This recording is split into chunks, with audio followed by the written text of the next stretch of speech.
O vídeo que você clicou já vai começar, mas antes, deixe seu like, compartilhe e se inscreva no canal. TV Flórida, a sua TV brasileira nos Estados Unidos. Bolsonaro foi condenado pelo planejamento de um golpe discutido em uma reunião que ele não estava, através de um documento que ele não redigiu ou colocou em execução e cujo alvo era a democracia de um país que ele sequer estava quando o dito golpe teria ocorrido. E não tem como eu não começar o programa falando sobre isso, porque qualquer um que veja essa sequência de fatos não tem sido e não tenha sido completamente corrompido pela ideologia, vai ficar absolutamente indignado. Aliás, me responda você aí no chat se você está ou não indignado com a condenação do presidente Bolsonaro a mais tempo de prisão do que, por exemplo, a Ana Carolina Jatobá, que participou do assassinato da Isabela Nardoni. Me responda você no chat se você acha que isso deve ou não gerar indignação. Por exemplo, você está indignado que o presidente Bolsonaro foi condenado a mais tempo de prisão do que o goleiro Bruno, que assassinou Elisa Samúdio e deu para o cachorro comer? Mais tempo do que a Elise Matsunaga, que assassinou e esquartejou o próprio marido? Ou André do Rap, um traficante internacional? Me respondam vocês, honestamente, no chat. Vocês estão indignados? Ou vocês enxergam essa decisão com profundo respeito? A forma com a qual nós devemos encarar essa condenação é tratando-a como absolutamente inaceitável. E, ora, nós tivemos o privilégio de ter, de fato, um ministro do STF passando 14 horas explicando ponto a ponto sobre como esse processo é uma farsa, é nulo, é um ato político montado para perseguir opositores em um tribunal de exceção. Ele mostrou, para além de qualquer dúvida, que não há provas contra Bolsonaro e que esse processo deveria ser, portanto, anulado desde o início, porque viola todas as prerrogativas do devido processo legal, viola direitos humanos fundamentais. Aí você pega todos esses fatos, eu imagino, diante de toda a repercussão internacional, de todas as falas duras das autoridades americanas, diante da fala de um ministro do Supremo Tribunal Federal, diante da indignação do povo brasileiro, você pega todos esses fatos e você vai imaginar que os advogados do presidente Bolsonaro, que deveriam defender os interesses do seu cliente contra a perseguição sofrida por ele, estariam, no mínimo, tão indignados quanto você, ou mais. E, ora, você não precisa olhar longe, você poderia imaginar que eles adotariam uma postura talvez tão combativa, ou mais, porque são abusos verdadeiramente maiores, do que a do Cristiano Zanin, no caso do Lula, que não aceitou a condenação, que disse o tempo inteiro que ela era feita sem provas, que denunciou os supostos abusos cometidos contra o Lula em qualquer oportunidade. Bom, é isso que você e eu, Paulo, gostaríamos que tivesse acontecido. Mas, na realidade, esse foi o posicionamento da defesa do presidente Bolsonaro. Eu não quero cometer nenhuma injustiça, eu quero ler a íntegra para vocês. A defesa do ex-presidente da República, Jair Bolsonaro, recebe a decisão da primeira turma do Supremo Tribunal Federal com respeito. Contudo, não pode deixar recebe com respeito. Contudo, eu vou comentar em seguida. Contudo, não pode deixar de manifestar profunda discordância e indignação com os termos da decisão majoritária. Neste sentido, continuaremos a sustentar que o ex-presidente não atentou contra o Estado Democrático, jamais participou de qualquer plano e muito menos dos atos ocorridos no 8 de janeiro. Também continuamos a entender que o presidente Bolsonaro deveria ter sido julgado pela primeira instância e, se assim não fosse, pelo Pleno do Supremo Federal.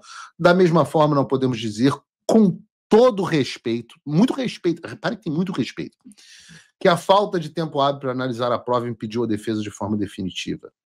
A defesa entende que as penas fixadas são absurdamente excessivas e desproporcionais após analisar os termos do acórdão. Ajuizará os recursos cabíveis, inclusive no âmbito internacional. E assina Celso Vilardi e Paulo Amador da Cunha Bueno. Eu vou fazer aqui uma sugestão ao meu querido amigo Paulo da Cunha Bueno. Retire o seu nome dessa nota para retirar da história, porque eu sei que essa não é a sua posição. Porque eu não vou dizer nem que essa nota se parece com as do Clube Militar, porque as notas do Clube Militar têm um pouco mais de testosterona do que essa. Eu vou deixar de uma vez por todas claro aqui no ar, e eu lamento ter que utilizar palavrão, porque algumas pessoas não gostam, mas o palavrão é necessário para explicar e expressar o que eu vou dizer agora. Me dá a câmera 2 aqui, Bruno. Respeito é o Celso Vilardi, essa é para você. Você é um homem digno, embora essa postura seja indigna, você é um homem digno, correto, não acho que agiu de má fé em momento algum, capaz. Mas todo respeito é o Respeito é algo que você tem com o que merece respeito.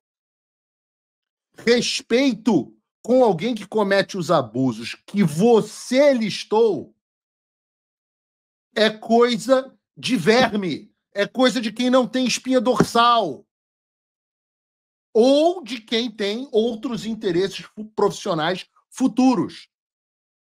Esse respeito pode ser tirado da nota. Não se compara ao nível quase sexual de bajulação do Juca, o advogado Braga Neto. Não se compara. Há níveis aqui. Se alguém olhasse para mim do jeito que o Juca olha para o Alexandre de Moraes, eu acharia que quer me dar. Eu acharia. Mas todo respeito é o que você deve à Nossa Senhora. É o que você deve à Madre Teresa de Calcutá. É o que você deve ao Papa. É o que você deve ao povo. Você deve todo respeito. Todo respeito você deve às pessoas que construíram as instituições da história. É respeitável, de fato, da gente ter 3 dos 5 ministros com impedimentos claros? É respeitável o fato deles terem condenado o cliente de vocês sem provas? É respeitável o fato de vocês, advogados que escreveram essa carta vergonhosa, terem sido humilhados pelo relator do processo, com direito a risinhos? É respeitável o cliente de vocês ter tido direito ao devido processo legal, ampla defesa e ao contraditório violados? Ora, então, profundo respeito é o tem que escarrar na cara desses caras. Vocês validam essa merda. No voto da Carmen Lúcia, ela faz questão de falar isso. Ora, o processo foi tão respeitado que os advogados fizeram um trabalho maravilhoso. Eu teria vergonha no meu nome associado a essas coisas. Por isso que eu falo, Paulo, tira o seu nome daí. Como que eu vou explicar o fato de estrangeiros que não são advogados do presidente Bolsonaro, não têm absolutamente nenhuma a ver com o processo do Brasil, reagiram com mais vigor e dignidade do que a própria defesa do presidente Bolsonaro e dos demais réus à sua condenação?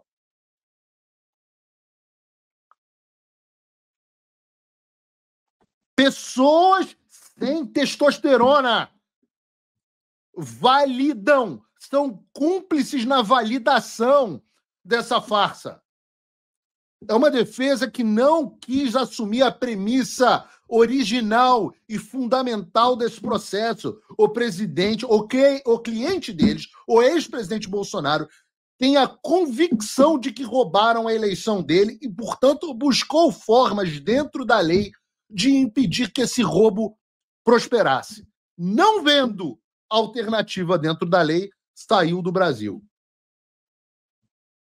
Mas não houve coragem para defender esse ponto.